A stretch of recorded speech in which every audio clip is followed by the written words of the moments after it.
For my abnormal psychology project, I'm choosing to talk about the film To the Bone, which is about a girl named Ellen. She is 20 years old and she struggles with an eating disorder. And she specifically struggles with anorexia nervosa. And kind of just some things that I'm going to talk about throughout the film are kind of some things that I liked, some things that I disliked, things that I thought were accurate, maybe not super accurate in the sense. So, and then kind of another reason that I chose to talk about this is that I myself have struggled with an eating disorder, specifically anorexia nervosa, which is the disorder that Ellen struggles with in the film. I've struggled with it I was diagnosed when I was 15. I'm 21 now. Physically, no, I'm not anorexic anymore, but something that is still an everyday struggle for me are the thoughts that go along with the disorder. So kind of just to jump in, Ellen, she specifically struggles with anorexia nervosa, and anorexia nervosa is often characterized by someone who refuses to consume a specific number of calories that are appropriate for their height, age, and their body stature. And a lot of people that do have anorexia nervosa will oftentimes abuse laxatives or obsessively exercise, which I myself have never abused laxatives, but I did have a very unhealthy relationship with exercise. So kind of just to jump in, some things that I did really like about the film is that it really showed just the behaviors and some of the characteristics that someone with an eating disorder has. So, for example, Ellen, she had a very ghostly appearance in the film, and a lot of people that do have anorexia nervosa, they're very thin, and they have I like to think of it, they have a ghostly appearance about them. A lot of times their skin will be very pale, their cheeks will be sunken in, their eyes will be sunken back. Their nails are very, very brittle. Skin can be very dry. Hair is extremely thin. And a lot of this is simply because your body is not getting enough nutrients. It cannot properly feed itself. So just by looking at someone, that's kind of how you can tell that they have an eating disorder. And that's just the stuff that we can see. Just the certain stuff that we cannot see specifically are your failing bodily organs. Now, this will be things like your body will start to break down its own tissue in order to survive. So that will be like a person who has an eating disorder will not often have any muscle. That a lot of the times will be the first thing to go after your body has no more body fat to eat away. It will then begin to start to attack your muscles, and that a lot of the times is why people who have eating disorders will die of heart attacks, is because your heart is a muscle, and eventually your heart cannot support what your body is going through. It is extremely, extremely hard on your body. So an eating disorder can also cause your brain to shrink because the brain, even though it is fairly small, consumes 1/5 of a person's calorie intake. So therefore, if someone is not eating enough, it can cause the brain to shrink. And this can cause someone to have difficulties concentrating, falling asleep, and even completing certain tasks. So just things like also to keep in mind is a slow digestion, and then specifically if someone doesn't consume enough cholesterol, it can affect your level of hormones, and this is extremely, extremely important in women specifically, and that's just because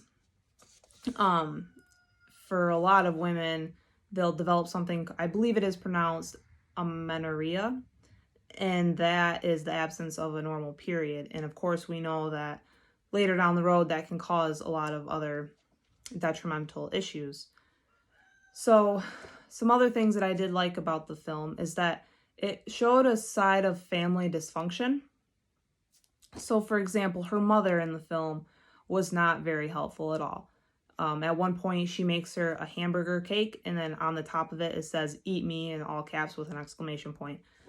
Now, for someone who is struggling with an eating disorder, that is something that you absolutely, that specifically is a behavior that you are displaying to someone with an eating disorder that is not helpful.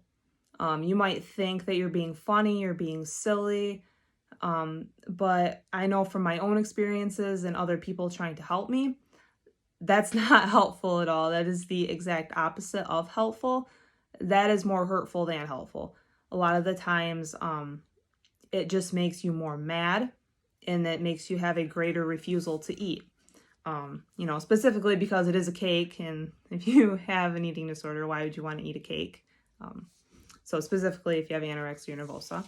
There are other eating disorders, just to mention. I do want to touch on those real quick. There is binge eating disorder and bulimia nervosa. Bulimia nervosa is kind of a cycle of binging and purging. So eating very large amounts of food at once and then throwing it up later. Binging is you're eating very large amounts of food and you're not throwing it up or doing anything to necessarily get rid of it. So just again, to continue about some more things that I did like about the film, is that it showed some obsessive behaviors, I guess, which a lot of people do struggle with an eating disorder, and that is the obsessive exercise. It showed her going up and down the stairs a lot at certain points, just trying to get in more steps or more exercise, doing sit-ups as fast as she can, causing her spine to bruise, and that's just showing that you start to do something obsessively and so much, it's really very bad for you. Some things that just to touch on another thing, body checking. I think it did a very good job with body checking. Body checking is, that would just be things like looking at yourself in the mirror and pinching, squeezing, holding, touching certain parts of your body that you feel are imperfect. So for example, she was very insecure about her arms, specifically right here. So a lot of the times in the film, it would show her going like this, taking her fingers and going like this around her arm. And what she was doing with that is, while she was in the clinic, she was checking to see if her arms were getting bigger or her eyes were getting fatter. A lot of people who struggle with an eating disorder do things like that. That is something that I would do at certain times, is a lot of body checking or looking at myself in the mirror.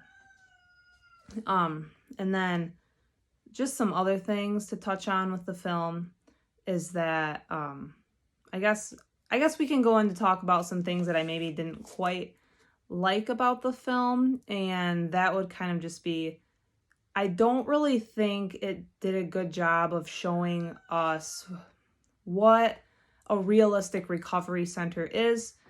The group home in the film, it's for someone who is going through recovery, that's not quite the typical scenario or situation.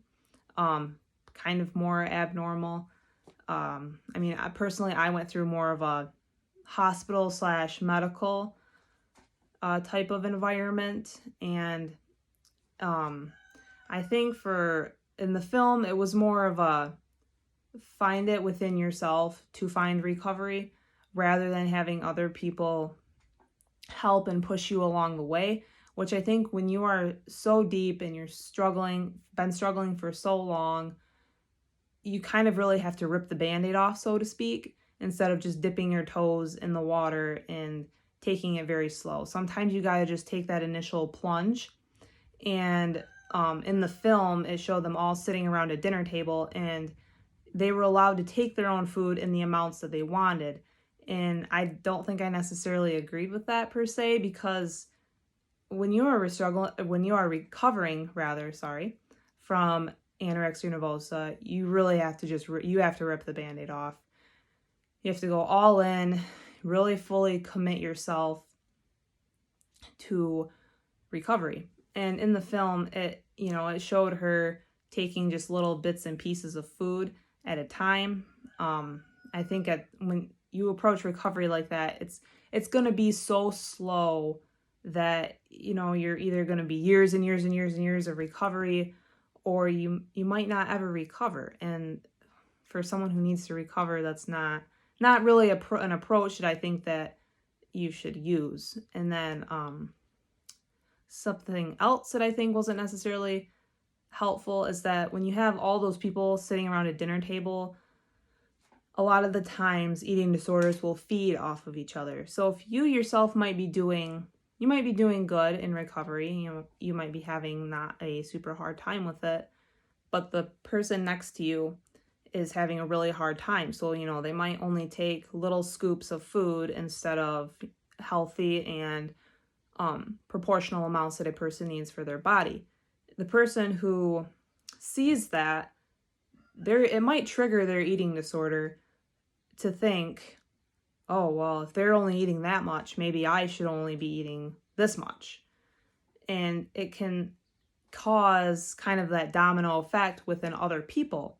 It can cause them to kind of veer away from their own recovery, and that's really not what we want when we have people who are going through recovery.